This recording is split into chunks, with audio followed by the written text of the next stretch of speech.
Kia ora te whānau and welcome back to Returning to Wholeness with Catherine Parr. This episode is part 2 of my kōrero with Tetini Pekepo, a Cook Island Māori Tohunga whose lived experiences as matakete we began exploring in the previous episode. In part 1, Tetini shared about his journey and what it has meant for him to move through life with that awareness, seeing, sensing and listening to guidance beyond what we often recognize in the physical world. In part 2, our conversation moves more deeply into the work he does within communities, how he follows that guidance, the responsibility that comes with walking this path, and the ways this work often shows up through service to others. So if you haven't listened to part 1, I'd recommend going back and starting there first. Otherwise, settle in as we continue this beautiful kōrero with Tetini Pekepo. My older brother was running the local gang. My older brother, he was the president of the local gang. And the bloody hell, he turned up. When I first moved back to my hometown a few years earlier, a few years earlier, I'd moved back to my hometown. So he turned up with the local gang to welcome me home. I just came out my front door and here he was on the lawn on my front lawn with his boys in the wagon. No, I just told them all to piss off. No, I didn't say piss off. I told them to F off. Anyway, over the years, they assisted me in a lot of things, the local gangs. They knew what I was up to. I was trying to change the way. And I started teaching the kids, to the Mongol mob. This was our local Central Hawke's Bay Mongol mob. That was their turf. I started to say to the children, I was born and bred here. I was born up on the hill there. I used to roam these rivers and get up to a lot of mischief, but not the sort of mischief you fellas got into. And I says, this is my turf. And to me, we look after those who look after our turf, whether it be the policeman or the shopkeeper. I says, but we let people know we're not looking after our turf, what we think. And I says, I don't like the behaviour of the way our gangs are treating my turf. And so I tried to teach them that. But what I couldn't do was red was the colour of the Mongol mob. But red was also the colour of my Central Hawke's Bay. Central Hawke's Bay district was red. I was brought up around red. But anyway, I taught them about what I learnt about those colours of red, black and white. It says, as a child, I was taken on to marae, and then the colours were red, black and white. And that's when I realised that these carved meeting houses told stories of our ancestors, and their ancestors were present at these wharewhakauru. And I says, so the colours red, black and white became entrenched in me. And I always remembered asking an elder, a person who was telling me the story, why it was red, black and white. And he says, red and white are the positive and negative forces of life, represents man and woman. It's like man and woman. And he says, red represents the toto, the life force of man, blood, how you trace your genealogy or who you are. It's a royal colour. That's a chiefly colour. And I had always accepted that and taken it on board. Even though I did join the Mongol mob when I was very young, then I turned away. But I always kept those colours because they were true to me. I believed in them, and it's got a good meaning behind them. And then the Mongol mob, the bulldog. And I didn't like the bulldog, but I played a lot of rugby league. And the first rugby league team to play in Hawke's Bay was played in my hometown, Waipawa. And their emblem was 2 bloody bulldogs. And I thought,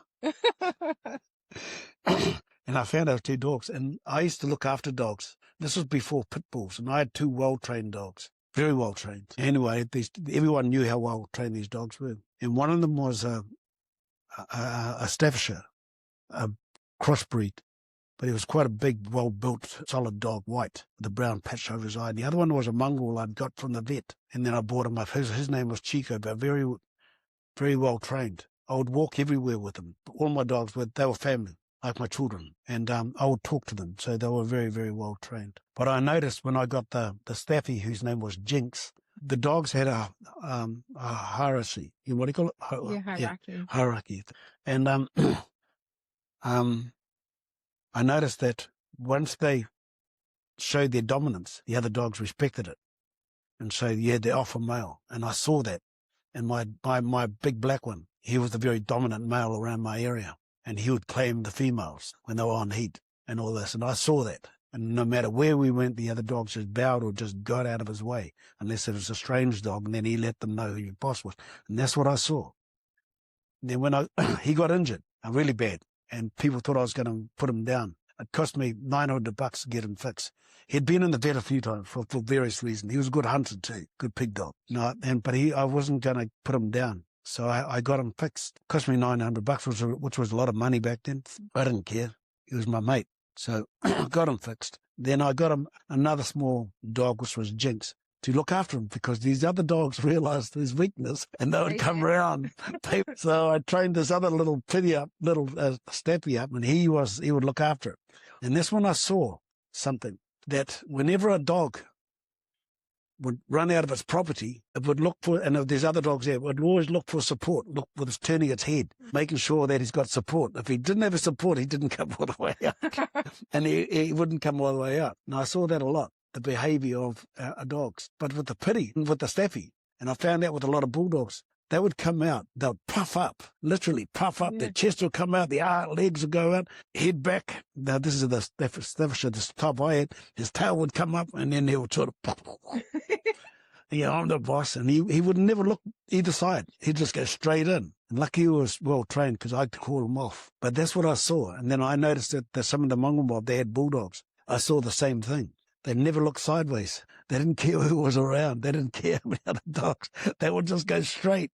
And I thought, man, these fellas. And I just took that on as the spirit of the bulldog, of not looking left or right, but just doing. And I've always been a loner, and I've always taken that on board, the spirit of the bulldog, a loner. I don't need support.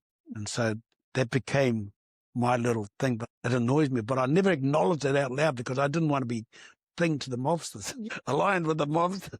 And I didn't like the mobsters because they were doing everything what I didn't like. And my older brother, he's bad. And when I got back home, I had 8 brothers. I was the only one not in the mob. All the rest were in the mob. And I managed to pull some of them out. But we still had alliances with the mob because they're family. And I did right until, and even to this day, because they're family. But I just, against everything they believe in or they did. Because I don't really know what they believe in. Because there's involved, eh? Yeah, a lot of drugs. But it wasn't a lot of drugs when I was in. It wasn't just camaraderie. We were just mates, somewhere to hang out. And get out, having a few person, throw our ego around. Young men. Yeah, young men. Go out sowing our seed and doing whatever we want. Yeah. And but over time, the social welfare saw what I was doing, and then they jumped in and turned up on my doorstep and basically opened me an account at the service station. And they knew I wasn't very good with books, so they would send someone around, would talk about holiday programs, developing a program, how we can, keep the children busy. But I also could see, other people could see that the pathway I was going. They knew I was headed another way, a direction with these kids, and they knew that eventually I would be, have some sort of role within our township. I was, a lot of the mob would turn up and help. What does breaking mean? Okay, well, what was happening is that I would go into sort of a trance, usually just before I went to sleep. I wasn't really asleep, but I'd go into this sort of, and I couldn't move and I couldn't talk, and I would see things and I'd feel things, and it got quite scary. And that's when my father taught me how to get out of it. And I would focus on my thumb and on my big toe, move, and then I could break out. But now and again, I would let it linger or scare it. I just wanted to see where I was going. And then I was able to leave my body. And more than once, I left my body and I could actually see my body. And I'd seen my wife looking over me. And the first time it happened, I went back in because of her. I went back and I broke. And then next thing I know, bang, there's my wife looking over me. And, but when I was alone and that happened, I'd sort of take a bit of a trip, literally, come out of my body and sort of go. But it wasn't round. Only one time I was in a yard and I saw these people drinking and I was hovering over. And then I remember seeing one of these people on that little trip. They realized I was there and they kept on looking up at me. They realized something was there, but I don't know if he could see me. But it wasn't until the next morning and that he asked me if I get tomia. You call it tomia, where your body's pushed down. Feels like something pressing down, tomia. And I asked why, and I realized he was questioning me about me coming out and observing. And then I asked him about it. He said, no, I felt something was there and I could see something. And I said, what did you see? And he said, it was just like a light glow above them. It was at night. And that's when you're looking towards, he knew there was something there, a spirit or something. And that's when I sort of realised this thing. But before that, I was on the island of Maungai where these things used to happen. My cousin was married to a Kiwi man that for some reason visited my mum. And conversation got into that. And he was collecting these books concerning out-of-body experiences. And he decided to come to Maungai to visit his children. And he had a collection of these books. And we talked. And he did mention to me about me doing astral traveling, that how far would I go and how I felt when I got back. And I did mention to him that when I returned, I was usually cold. And he says, you've got to be careful that if you leave it too long, what's happening while you're cold is that your heartbeat's slowing down. If you stay too long, your heartbeat could stop and you couldn't return because your body has died. Mm. And if there's no one there to revive you, resuscitate you, to get your heart pumping again, you'll go. This is, but he just basically told me that, and that's why I decided to, whenever that happens, I'll take a little trip and then basically... Just a little trip. Just a little trip. Not a long one anymore. Yeah. But I've also learnt, I don't know what made me do this, but I started doing breathing exercises, deep breathing exercises to learn to control my breath. And I've also found it helps with meditating, to understanding the different breathing techniques to help me, slow things down. I don't have a lot of those experiences now, but I do have a lot, and it seems to be occurring a lot more. Something may happen. Then later on, I'm talking maybe 10 or 15 minutes sometimes, or even longer, but I notice lately it's usually 10 or 15 minutes to an hour. And then something will happen, then I'll realise that I had a part of making it happen. Yeah, all these words I don't know, but I'm just experiencing these things without understanding what's happening. We talked the other day, and you said that your belief is that we are co-creators with God, or we are gods. Yeah? Yes. So do you want to? Well, a man goes through life, and depending on where he stands within his tribe, be staunch enough, he can enforce his belief, what he's feeling, upon his people, and that's where I believe a lot of gods come from. They've taken on something, and they've created this mantle of God. They've pushed it upon their own little tribe, and that's what I've seen. But I truly believe that there's a consciousness within us that we have not fully tapped into, and that it is there lingering for those who are able to tap into it. And it's a life force that is a lot stronger than we truly understand. And I believe that this, whatever it is, every now and again comes in.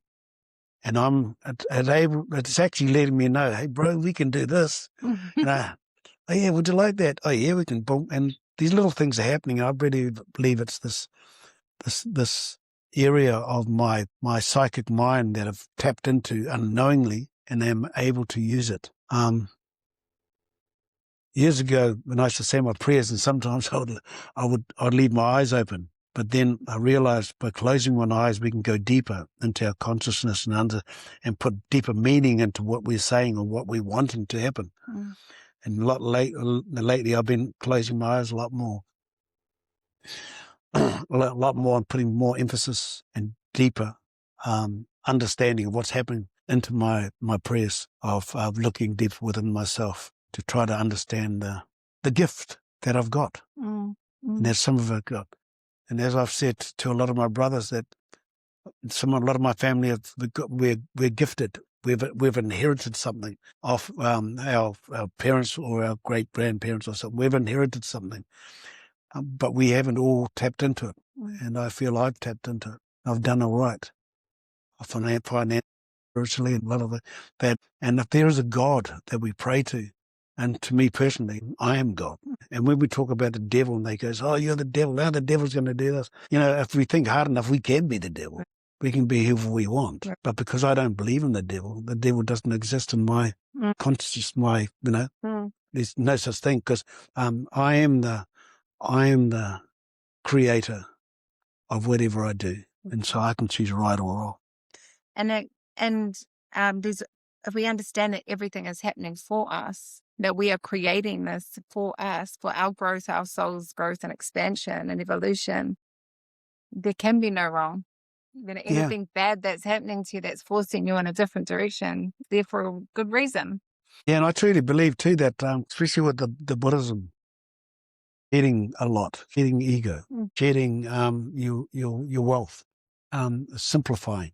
I've told my wife many times, like, all I had was my little shack, literally was a little shack down below, but inside is very much like this.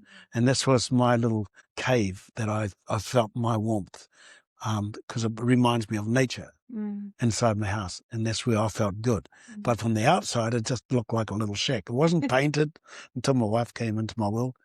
I cooked on a fire outside that she didn't like. I showered under the hose. I only wore shorts. I never wore shoes. She used to hate it because I used to buy me jandals and I'd leave them something because I didn't like wearing shoes. But life was simple. And I had no pressures. But anything I wanted I got. It just seemed to happen. And I found simplicity was the key. No worries. And that's what I truly believe in. But me and my wife got together. I needed a better house. I never went for a loan. My daughter's actually her daughter. She's my stepdaughter. But I've known my wife for 10 years before we got together. We were good friends, and she was married before. This little girl coming. That's all my daughter has known. And a lot of loving, a lot of the way I live. So I decided to tattoo more. I wasn't a full-on tattooist. The reason why I took up tattooing was because of the arts, not for the money. Yeah. And then I started using my talent more to get money, and I built this just like that. Yeah. It didn't take me long. I didn't need a loan. I just built it. All my neighbours saw what I'd done, saw me working hard, doing things. And but that's been my whole life. I tap into my sources, my resources are my spiritual gifts. I do regret. I've said this in a podcast before. They said, any regrets in life? And I said, yeah, I wish I had understood my spiritual gift early in life. But I think it's something that gradually comes upon you. But when I look at some Indonesian countries, some Asian countries, young men and women are put into the monastery from a very young age, where they learn, they get to learn. And it's not necessarily about not only this understanding about the spiritual well-being of who we are and sharing goodness, but it's also our planets, everything to do with what makes us tick. Yeah. You know, it's not about making money. No. It's not about making money. And it's about the simplicity in life, simplicity. And that's when I realized the way I lived before, the simplicity. But people were shocked when they walked into my little shack that wasn't painted. But I had a bike outside, an old British motorcycle. And but they walked in, wow, my cave is different inside. And that's what I shocked a lot of people, even my wife when we first got together. And that's what I liked about the way I lived. I mean, and that's a prime example of you, right? I mean, for me, I see Wairua, I see you, but a lot of people will see what's on the outside. Yeah, they read the cover. They read the cover all the time until they speak to you, and they're like, "What?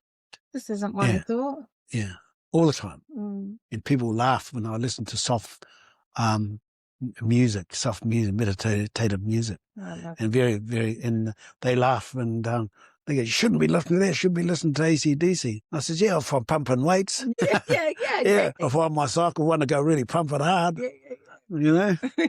There's a place for everything. Yeah, place for everything. Yeah, yeah. But that's what I've found in life. That spiritual awareness. I do regret a lot of things, and I've said to some people in the past that one of my regrets is accumulating too much things. All the time. I'm collecting things. I do love my wife, and I like I wouldn't say I love it, but my lifestyle, you know, but I don't like all these things I accumulated because it's continuous maintenance. Yeah. You're a sailor at heart. That's why I tell you just want to be on the water. I do. But Yeah, I bought this yacht. I got a yacht out here. And a lot of people, what are you going to do with it? All I wanted to do is, and I've designed it in such a way it's got a smaller sail. I made a smaller rig on it so I can get away from people. My idea was to take off out in the ocean, get up inwind as far as I could, just pull down the sails, throw out a sea anchor, just drift. Just take my time. And but some people says, yeah, bro, but we'll just hire a boat and come look for you. Yeah. But we need you. Yeah. But yeah, I believe that a lot of us have, in today's world, there's no excuses to find out the truth. And the truth is about various beliefs. Now, like just today on our canoe, I've got to do some designs on our sail, our logo that I designed years ago. And also the front sail has got a tiki on it. And a lot of people straight away thought it was tangaroa. Yeah. And so some people, because of their spiritual beliefs, their religious beliefs, they don't want to come on because it's got a figure of tangaroa. And I tell people it's not tangaroa. They said, who is it? And I said, it's one of our ancestors. They're peopled our island. And so I tried to explain to them, And so I was just talking to someone today. We need to have these pamphlets ready. So whoever joins us, this is the whakairo. This is the understanding of all of what's on the canoe. So you don't have to spend half the time explaining to them what. I also started a canoe club here. I started that in 1992. And I got the name from Blackrock, where I hang out a lot. And that's the name of the canoe club is Te Tupu o Te Manawa. And it means the growth of the soul, the spirit. Beautiful. Yeah, that's what it means. And I got that down there because I found something missing here. So I named that. They wanted a name. And yet the group of us that formed this club, no one else decided to try to get a name. They left it up to me. And when I said, what about yours? And they goes, no, we knew you'd do it. Can't top that one, bro. And I gave it the colours, our true colours are red, black and white, but now we've got yellow in it as well. Okay. It's now been changed. And red, black and white for those same meanings I told you. Yeah. The positive and negative forces of life. Yeah. And Manawa is also heart. But Manawa is a very strong spiritual meaning. And it's the life force of man. And Māori is the eternal, ever-changing life force of man. And that's Manawa. Yeah. And that's the red. It's something living that doesn't die. And that's why I said to you about my belief that over the years, I've been trying to fully understand my spiritual understanding of what I believe in, but it's continually evolving. All the time it's moving. That's what I just said, that translation, the eternal, ever-changing life force of man. I love that. That's beautiful. Yeah, and that's what Manawa is. And the black and those colours? The black is the negative forces, not the... it's the noa. Okay. The noa. Yeah, the white is man, but to me the white it's like ira tangata, ira atua. When I was looking for the Māori understanding, their Māori beliefs, because I don't believe in part-mental gods. I don't believe in tangaroa. I don't, and like when they said about on the sail, the figure of man, I says, no, my spiritual belief is not our ancient gods. I says, tangaroa should not have been a form of a man. Tangaroa is a spiritual force. Essence of the ocean. Great. Yeah, and that's. But anyway, yeah, I don't believe in. Do you think maybe that a lot of this korero, that we have been told is maybe being shifted a little bit and changed and molded? It's always shifted through the human lens. Oh, so that people always understand what they're, Te Rangi Hiro, Sir Peter Buck, who wrote the book, The Coming of the Māori, he mentions in there about when in the part to do with the atua, our spiritual, our religion, our beliefs, our spiritual beliefs, he mentions in his book that as he travelled the Pacific, depending on what island he went to, the gods change. For instance, over in Aotearoa, the god of war is Tumatenua, and my family's island is Rongo. And Māori, Rongo is the god of peace and cultivation. Yeah. And then you go to Tonga and Samoa, the god of man is Tangaroa. Yeah. So we change. And that's typical of man. We change it. if I'm top dog, I'll do whatever I want. Yeah. If I want to change my God, I can't tell. Like, for instance, our ancient, our tupuna, whether it be in Aotearoa here, our high chiefs, we had our own... Ariki, right? Ariki. The Ariki, yeah. Ariki. Yeah, we didn't have... we had our own personal gods. But we couldn't have the same God as another chief. Oh, okay. Because they might share the secrets. Yeah. This sort of stuff, Yeah. But they did have a strong spiritual thing, and that was our high priest. Yeah. Yeah, and sometimes a lot of our secrets were taken to the graves with these high priests. Yeah. And they belonged to only them. And a lot of them, throughout history, a lot of the kings and queens of various nations, and that was also included in our Polynesian history, beside every high chief, every ariki, every king or queen, they had a high priest as an advisor. Yeah, yeah. And these advisors, they can turn it to whichever way they want because they realized they had the power. Yeah. They had the power. They could turn things around to suit them. And that's a sad thing. That is. The gullibility of man. So when I started in search of trying to find a peace of mind of what was happening to me, and I went into various beliefs and religions, I looked deep into a lot of these beliefs, especially within the Christian, because my mum was staunch Christian, and I could see it a lot here and a lot wherever I went, true understanding. And I was saddened. I still am saddened how some nations twisted to suit their own well-being. Yeah. Yeah. Narratives. Yeah. And to make them rich. Yeah. And now you're seeing some nations, especially these island nations, they're building churches beside churches. Yeah, exactly. Or opposite churches. And who's getting rich? We're over here, since being in here a short time. I'm not saying they're over here for financial gains because I don't see that. No, the churches aren't. No, not like that here. Exactly. But because of their strong spiritual belief. But they're breaking away. And I've been wondering, why are they breaking away? And sometimes it's a different interpretation on what they're taught at their Sunday schools and what they want to preach. Because the Bible has continuously been interpreted in different ways. And that's what I'm seeing. Yeah. And it's quite sad. But the Bible only goes back about 2,500 years from when Jesus was taken off the cross and put in the tomb. Then he said to them, "I'll be back, bros." And they're still waiting. Looks like it's going to happen now. Hey, and what about, so we look at our stories, how far back do they go? Māori? Yeah, and Cook Island Māori. Cook Island Māori's not that old at all. Oh, okay. Probably just, there's no such thing as Cook Islands. It was a name that was given to us, not by Captain Cook. Not by Captain Cook. It was by a Russian captain on a boat called Survival. But he wrote in his diaries, I think it was in the 18th century, or yes, something like that. He was passing through our waters.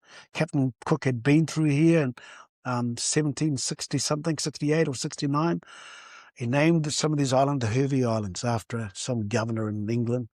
This was the Southern Islands. And this Russian captain, had seen the writings of Captain Cook coming through our waters. So it would have been, that was in 16-something, so it would have been 17-something. He was over here, or maybe 19th century or 18th.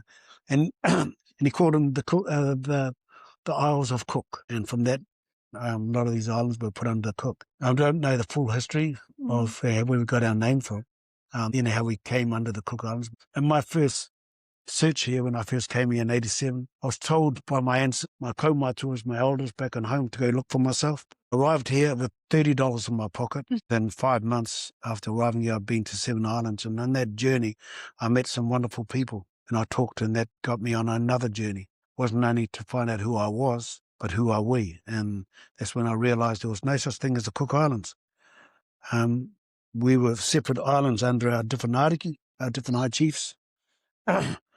And we ruled our own little turfs. But some of these islands, they had more than one high chief. Rarotonga had the most that I know of, and there were 5 high chiefs here. And they were the rulers of their turf. And they had their own gods, and they had their own laws. Very strict laws, and they governed their own turf. It was only a small island. And when I think back of when I first arrived here, I came in search of who I was. Yeah. And that took me on a journey. I started doing a lot of things and wandering the ocean eventually. And then a couple of years ago, they were celebrating 250 years of rival Christian. Yes. And then each week, a certain author who wrote a book about the rival of Christianity. He's still alive. He lives down the road. A chap, Henry, what's his name? Henry Arthur or something like that, Henry. He wrote a book, and he would write these articles in our local rag, and I found them quite interesting. Because when I got here, like a lot of people, bloody white people, they come over here, take our land, take our culture away, take our change our way of life. Yeah. Take our gods and everything. And not only me, there was a lot of Europeans. There's actually more Europeans than locals, because a lot of the locals are satisfied with what we've got. Yeah. We only celebrate our culture once a year when we have. We celebrate when we became independent. Reading this book, The Rival of Christianity, it talked about when they tried to put a Tahitian who was taught by the Europeans about Christianity. And so it was better to put someone on the island who was Māori and, of course, speak the language. So he was first put on Atataki, and then over here, Papa here, and then slowly talking to various chiefs. He slowly got them to understand there's another God. And he's up there and everything. And anyway, slowly started to spread. And this is where we get our name of our village. The name of our old name is Puakura, but they call it Arorangi. Arorangi means to gaze into the heavens, or to look to the sky.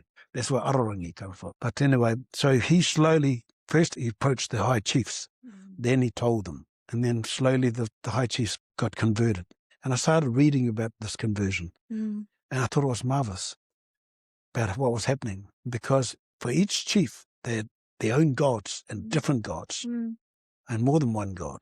And they were the law of their own turf. Right, yeah. They were the law. There was a lot of killing and fighting going on. So when they accepted Christianity, what they accepted was one God, one law. And that's when peace came, finally. Because there was just ongoing fighting amongst ourselves. And so that's why I started to accept what had happened, because it did things. We would be continuously fighting amongst ourselves, and we still are in a lot of ways. And we'd be continuously arguing about whose God is right and whose God is, and it's quite sad. It's just a waste of time, isn't it? It is. So they brought this law in. They brought one law and one God. When the Europeans were finally set foot on the island, what they did notice, that looked like a hurricane had been through. But a lot of the treetops were still in place. But down below the trees, the branches had been cut and removed. And they wondered why. It was to fight. Give room to fight. And it was very scary. And one of the converts, his name was Maritu, and he wrote a book, From Cannibals to Converts. I think it might have been written by one of our locals. No, it was him. They took bits out of a book here he wrote. And he talked about, as a child, a young man, he managed to sneak out of the umua head for something to snack on later. That's the sort of thing that was going on. Yeah, I mean...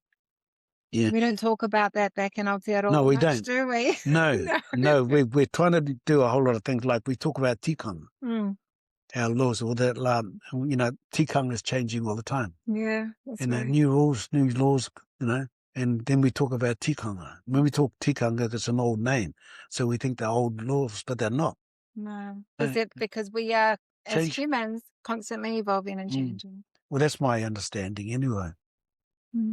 And so I see a lot of things in what we've accepted. When we talk about the Europeans coming in and doing things, I was just in the library just recently, and I met an anthropologist. He was from Switzerland. Yeah. I was introduced, and then I walked in, and Jean Mason, our curator of the museum, she says, "Oh, this is T, one of our local artists there." And she goes, "Oh, such and such. He's an anthropologist from Sweden." And I thought, wow, very interesting job. And he looked at me and he goes, "So what do you find that very interesting?" I said, "Well, we're examining the past through human occupation and so forth and what we've done." And he goes, "Yeah." And I said, "Well, yeah, it's amazing." Interesting. It's interesting. Yeah. And I says, it's because of Europeans coming here that we stopped honging. And he goes, looked at me and I said, you know what hongi is? Because he lived in New Zealand there. And he goes, yeah, reading with me. I said, yeah. I said, because you were the ones who brought German warfare. Yeah. And then I explained to him. And then there's two women who were there as well. They laughed. And they goes, yeah, they got a big graveyard out in such, and thousands of people were dying. And I said, yeah, all because we didn't have a thing to the common cold. Yeah. We were dying of things just like that. And I says, after a while, they called it shippy disease because every time a ship turned up, people would die. And I said, that's what was happening over here. That's what I do. I just, to learn about who we are. First was about who am I, who are we as Polynesians, and then who are we as people? Yes. Where did we come from? Why are we what we are? A lot of it's genetic. You can straight away, sometimes you can look at people and know where they come from. Yeah. Just by their features. Or their mannerism. By their mannerism. Yeah. Yeah, I see that a lot. But I just found it very interesting learning about man. Then going back, why were Europeans able to have all this immunity? In the cold winters in Germania, which is German and the middle of Europe, going over towards Spain and all that, and the Netherlands, and then and the Vikings, they lived in what they call the longhouses. They lived with the animals. And during the winter, the animals slept in the same room as them. When the animals caught something, they caught it. Then over time, they became immune. They got immunity to the various diseases that were carried by the animals. And as they spread their germs. People died. Yeah. Then over time, immunity. Immunity. So as I look at our elderly, when it comes to the common cold or it comes to pneumonia, that is still something that can end life. Yeah. For our people. So yeah. I just found it very interesting to understand man and why we do certain things. The Polynesians are the youngest out of all the cultures. Okay. We're only about 3,500, 4,000 years old. That's not old at all. No. And the Māori Aotearoa, they're the youngest. Yeah. Only not even 1,000. That's why we're the coolest. Still young and hip. But very aggressive. Very aggressive. Yeah, but very aggressive people. And because they were forced out. Sometimes they were forced out. So it's about live or die, know, and about fighting, be aggressive. Yeah. Because they weren't going to run no more because there's nowhere else to run. Let's go to the South Pole. They went to Chatham Islands. They were even sought out there by Te Rauparaha and his crew and wiped out. Is that the Moriori? Morioris. Yeah, but a Moriori to me is it's just another word for Māori. It is tangata whenua. That's all it is. It just means tangata whenua. Māori just means who we are. Māori, it's just the same as human. In ancient times, like for instance, if I was my father, my mother, her ipukara, her Hawaii was here. Yeah. She was born up here in town. So she was, I always put it down to Māori or Rarotonga. My father wasn't here, it was Maungai. Yeah. So it's still the land itself, it's not the actual Maungai. tribe. Yeah, Māori or Maungai. Yeah. And like Māori or Atstik. Yeah. And all that thing. They even have a different way of saying thank you over there. Yeah. Paku. Yeah. So I just say thank you quietly. I don't want to get told off to. Yeah. But it's I found when I looked into it that the Morihori was just another word of tangata whenua. Māori just is tangata whenua. It's just native. People of the land. Yeah, or they're just natives. Not necessarily off the land. I've always classed myself as Māori o te moana. Oh, yeah. Yeah, because I'm always on the ocean. Yeah. I enjoy the ocean. And that's where my people come from. Well, that's I was not tangata whenua, Māori o te moana. I prefer to know that because I come from various islands. Yeah. But, I found that journey about who I am. And not only that, because when I was doing tatau, a lot of them would give me their whakapapa, and I can see the white ass. You got a lot of European in them, but they only give their Māori whakapapa. And then I say, where'd your father come from? Oh, no, he's Kiwi. No, yeah, but where'd he come from? They go, oh, he was born at such and such. Oh, but he was from England or something like that. So I'll design something to replicate that site. Yeah, it's important. I Yeah, think we get taught that, we should only really honour our Pacific Island culture. No. But it's so important to honour all of you. Yeah, that's why I always say to them, if you're gonna go for your whakapapa, you take everything. Yeah. You take everything, and that's how I've taken everything. Mm. And I acknowledge everything I know of who I am, what makes me who I am. Mm. And I think we should all do that. Agree. And also understand. That's why I started to, like a chap from South Africa came, he wanted to do South Africa. And I said, what do you want, after an elephant or a lion's head or what? And he said he wanted a band. Giraffe? I said, well, the first people of the South Africa area were the sun. And he didn't know what I was talking about. I said, you heard of the sun? I said, they're little people that are quite fair. They're not as dark as most black Africans. And I says, they actually look more from Mongolia. They're smaller built. They were desert dwellers. And I says, and when they spoke with a click in their voice, in their reo. They goes, hey? And I goes, yeah. And he says, no. And he goes, no. Anyway, we booked a time and he came back and he was telling his Cook Island friend who brought him around. He goes, bloody hell, he knows more about the country than I did. Well, he's white, so he wouldn't learn. Right. About that. But he came back and we started talking. Then he goes, yeah. I says, yeah, those people, the original people, are apparently the oldest tribe in the world. Wow. Oldest tribe in the world. They go back hundreds of thousands of years. I wonder what their connection to the Aboriginal people would be like. The Aboriginal people go back 60,000. That's a long time. Oh. But these people go back hundreds of thousands. Oh, wow. Oh, yeah. They're very hundreds of thousands. 60,000 years. They crossed over from Asia, and there was a land bridge. They believed that the dingo was brought with them as well. The dingo? Yeah, and then they spread throughout Australia and adapted. What I love about the Aboriginals is their features. Everything is adapted to suit their lifestyle. Mm. But what I couldn't understand, even after European contact, they slept literally on the ground. Yeah. In the dirt. Yeah. They slept literally. They had scars on them because they would roll too close to the fire. Yeah. And the only shelter they really had was made of bark. They would scrape the bark off and make a little shelter and they would crawl in any bad weather. Or they made rough shelters out of bits of sticks and thrown bark over it where they would crawl in. But they were always temporary because they were nomadic. I found the Aborigines quite amazing people. Yeah, they're very cosmic, the Aboriginals. Yeah. And South America, they did find evidence of an ancient tribe in South America in caves. And when they did a study on the skeletal form and to put flesh on it, they were more Aboriginal. Okay. So they're wondering, how did they cross? How did they get over? Because they didn't come across the Bering Bridge, so-called Bering Bridge, like the Inuits and the Indians did. Mm-hmm. But they wondered if there's any more of these people there. So they went to, what usually happens is they push the first inhabitants. They're conquered by this new tribe. They'll push them to the far off land that they don't use. So they went south, the bottom of South America.